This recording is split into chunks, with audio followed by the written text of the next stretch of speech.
Exactamente, señor. ¿Quién lo saca? ¿Quién le pone el cascabel al gato? No hay una instancia que se ocupe de esto. El Tribunal Constitucional no puede pronunciarse porque está limitado a resolver los recursos de inconstitucionalidad, ¿verdad? No, los recursos de amparo, los habeas corpus, las acciones de cumplimiento, pero nada más. ¿Verdad? No puede meterse en lo que hace el Congreso de la República. Entonces no hay una instancia que se ocupe de esto, y el Congreso lo sabe perfectamente bien. Por eso es que continúan con los efectos de su golpe de Estado, ¿verdad? Y le hacen creer a la población que aquí no ha pasado nada, que todo sigue legalmente. No es así, ¿verdad? Entonces, ¿y quién va a hacer valer entonces el derecho?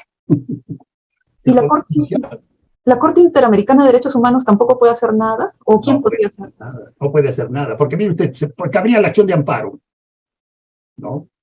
Interponer una acción de amparo ante el juez civil o constitucional, primera instancia.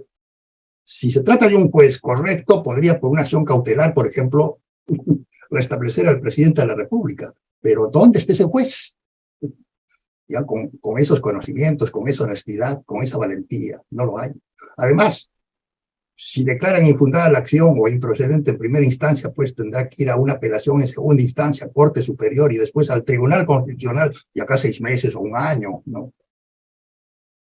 Es decir, estamos inermes. Con esta Constitución no tenemos la posibilidad los ciudadanos de recomponer las cosas para que valga verdaderamente el Estado de Derecho. Esta cosa. Imaginemos que Dina Boluarte renuncie, en cuyo caso asumiría la presidencia el presidente del Congreso, de acuerdo con la Constitución, y tendría que llamar elecciones de inmediato, que se realizarían en 4 meses. ¿Se han preguntado ustedes quiénes pueden participar en esas elecciones? Los partidos políticos inscritos. ¿Y cuáles son los partidos políticos inscritos? Los 3 de la derecha, los 5 grupos del centro derecha, y estos 2 grupos de pretendida izquierda que vacaron a Castillo. Se que va a caer en lo mismo. ¿Por quién va a votar este pueblo en las próximas elecciones? Porque no hay un movimiento organizado, popular, ¿verdad? No, es que esta izquierda nos ha conducido a eso. Y yo diría más aún que la causa de esta situación es la conducta de esta llamada izquierda, tanto de Juntos por el Perú como de Perú Libre, ¿verdad? Porque abandonaron al presidente de la República, fueron sensibles a los ataques de la derecha para separarlos. Porque miren ustedes, sube Castillo como exponente de Perú Libre, ¿no? Y se suponía que los 37 votos de Perú Libre, más los 5 de Juntos por el Perú, iban a constituir un bloque que respaldaba sólidamente al presidente de la República. Si ese hubiera sido el caso, no estaríamos en esta situación. Pero esa izquierda no funcionó en esa forma, porque el mismo presidente Pedro Castillo, abrumado por las críticas, en fin, se retiró un poco de Perú Libre, los de Perú Libre se sintieron agredidos, resentidos, y comenzaron a atacarlo porque no les daba ministerios, y en la bancada esta transición se ha dividido hasta en 4 grupos, 6 grupos. Pues son 4 que han surgido, más otros 2 los cuales se han pasado. Por ejemplo, el que fue premier, ¿no? Que resultó un grupo derechista, de no alineados, en fin, ya ese título votó en esta cuestión de la votación ilegítima de la vacancia, ¿no? Entonces, yo creo que esta izquierda, ¿no?, ha hecho con sus actos, con su indiferencia, con su voluntad, diría yo, ¿no?, ha producido estos fenómenos que se han desencadenado, ¿no?, hasta que Pedro Castillo se siente pues solo, en fin, allí alguien le aconseja, le sopla, que debía disolver el Congreso, en fin, entonces se lanza adelante, se inmola prácticamente. Se inmola ingenuamente, por supuesto, ¿no? Porque no tenía respaldo. Alguien le hizo suponer que las Fuerzas Armadas lo iban a respaldar, y no fue así, ¿verdad? No, pero con todo, ¿verdad? Lo que hizo no fue delito, ¿verdad? Se quedó una declaración, que alguien me diga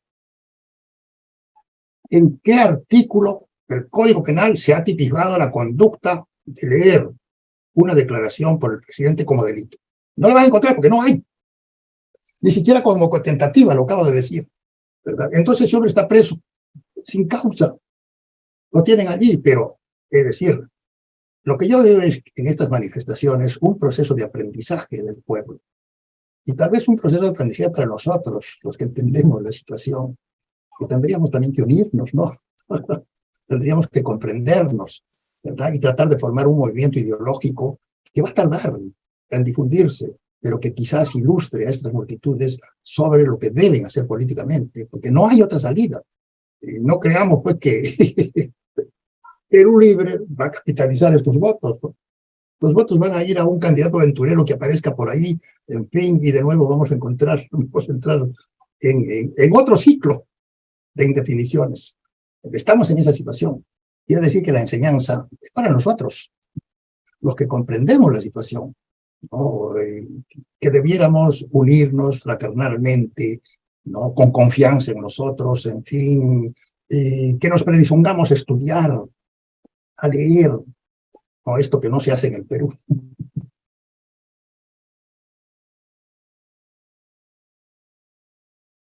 Repitiendo, en todas las constituciones del Perú está, y su origen es la Declaración de los Derechos del Hombre y del Ciudadano de la Revolución Francesa de 1889, ¿verdad? Bien, ¿qué dice este artículo 46? Miren ustedes. Nadie debe obediencia a un gobierno usurpador, que es el caso, ni a quienes asumen funciones públicas en violación de la Constitución y de las leyes. La población civil tiene el derecho de insurgencia en defensa del orden constitucional. Son nulos los actos de quienes usurpan funciones públicas. El problema es quién le pone el cascabel al gato. ¿Quién hace saltar el tapón de la botella? Hay que sacudirla para que se produzca el gas y el tapón vuele. Ustedes forman un grupo que podría ser embrionario, con compañeros de diversos grados de experiencia. Esa experiencia es muy valiosa. Y yo me atrevería a recomendar que si ustedes tienen ya un colectivo, un conjunto de personas, que desarrollara una acción para compenetrarse más de ustedes, ¿verdad? Para empezarse a comprender, a confiar unos en otros, en fin, de manera de sembrar luego en ese terreno las bases ideológicas de lo que podría ser un gran movimiento popular. Ningún movimiento popular espontáneo tiene la posibilidad de alcanzar el triunfo si no recibe la ideología, ¿verdad? Eso está demostrado yo con experiencias históricas. La Revolución Francesa de 1789, por ejemplo, no se hubiera realizado si no hubiera habido el grupo de intelectuales que conformaron lo que se llamó la Ilustración. Y fueron ellos los que condujeron a las masas para ese gran movimiento revolucionario que cambió la faz política del mundo, ¿verdad? Otro tanto pasó en la Revolución Rusa, que después se demostró fue un movimiento frustrado. La Revolución Rusa fue el producto de los intelectuales que la quisieron y la dirigieron, y que finalmente triunfaron. De otra forma sería inexplicable, ¿verdad? Y aquí en el Perú tenemos también algunos ejemplos. A mí no me gusta citarlo mucho, no porque por la evolución del partido. El partido aprista, por ejemplo, comenzó nucleando a intelectuales para convertirse en la primera fuerza política, pero su ideología no podía conducirlo sino a la dependencia de la oligarquía. Y a pesar de, digamos, la ventaja de haber podido construir un movimiento, digamos, que se hubiera podido llamar socialdemócrata, pues se perdió para siempre, ¿no? Y terminaron rogándole al Estado.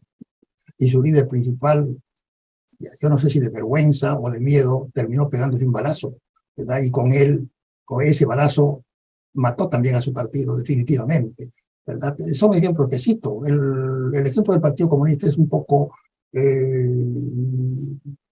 menos ilustrativo, ¿no? Porque si bien se conformó de intelectuales en sus comienzos, estos no llegaron a tener la envergadura necesaria para, digamos así, ganar la confianza del pueblo, y finalmente se entregaron a la dependencia de los líderes de la Unión Soviética, ¿verdad? Y de manera tal que en lugar de luchar por los intereses del Perú, pues su preocupación era la situación de la Unión Soviética y no lo que acontecía en el Perú, y por eso fracasaron. Imagínense ustedes, Stalin ha sido uno de los criminales más grandes de la historia, pero ustedes no van a encontrar en el Partido Comunista ni una crítica contra ese hombre y esos crímenes, ¿no? Con lo cual, en fin, los hunde definitivamente. Para mí, todos los grupos de izquierda están terminados. Se requiere, por consiguiente, nuevas semillas, ¿no? Sembrarlas en la tierra y que comiencen a crecer, a convertirse en pequeñas plantitas y luego en árboles, ¿verdad? Bien enraizados en la tierra, ¿no? Y con las ramas prolongándose hacia todos los lados, ¿no? Pero esto, pues, para esto se requiere comenzar, ¿no? Comenzar, ¿no? Y yo quiero, digamos, aprovechar este momento con el perdón de la disculpa a los organizadores para anunciar mi próximo libro que va a entrar en imprenta, al cual he denominado Cómo evoluciona la sociedad o el marxismo en el siglo XXI. Es un análisis profundo, muy bien documentado, sobre la teoría marxista en sus aspectos filosófico, histórico, sociológico, económico y político, ¿no? Y las conclusiones a las que llego son verdaderamente una innovación. Estoy en desacuerdo completamente con los manuales marxistas que se han limitado a reproducir la realidad del siglo XIX, sin tener en cuenta que el mundo en 180 años ya ha evolucionado, ya ha cambiado.